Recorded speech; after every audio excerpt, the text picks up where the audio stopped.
আমরা অনেকে বলে থাকি যে মৃত্যুর সঙ্গে পাঞ্জা লড়ছেন। মৃত্যুর সঙ্গে পাঞ্জা লড়া, তো মৃত্যু শয্যায় মুমূর্ষ ব্যক্তির ব্যাপারে বলা হয়ে থাকে জনাব কোতা আলী সাহেব গুলিবিদ্ধ হয়ে মৃত্যুর সঙ্গে পাঞ্জা লড়ছে। আসলে এভাবে বলাটা ভুল। পাঞ্জা লড়ার বিষয়টি সাধারণত সমশক্তি সম্পন্নদের মাঝে হয়, যাদের উভয়ের শক্তিটা সমান সমান, যেখানেই হার জিত উভয় সম্ভাবনা থাকে।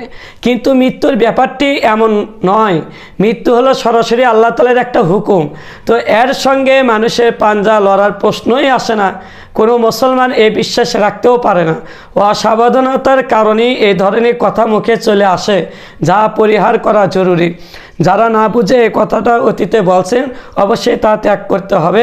মৃত্যুর সঙ্গে পাঞ্জা লড়ছেন এমন কথা বলা যাবে না। পাঞ্জা লড়া মৃত্যুর সঙ্গে এর কোনো প্রাণীদের ক্ষমতা নাই, এটা আল্লাহ তাআলার একমাত্র হুকুম। এই জন্য এমন শব্দ আমরা বাদ দিব। এটা বলে পারি মৃত্যু শয্যায় শায়িত হয়ে গেছেন, মৃত্যু শয্যায় শায়িত, এই শব্দটা ব্যবহার করা যায়। কিন্তু মৃত্যুর সঙ্গে পাঞ্জা লড়া এই শব্দ অবশ্যই ভুল, এটা পরিহারযোগ্য, অবশ্যই আমরা বর্জন করব। আল্লাহ তাআলা আমাদের সবাইকে তৌফিক দান করুক।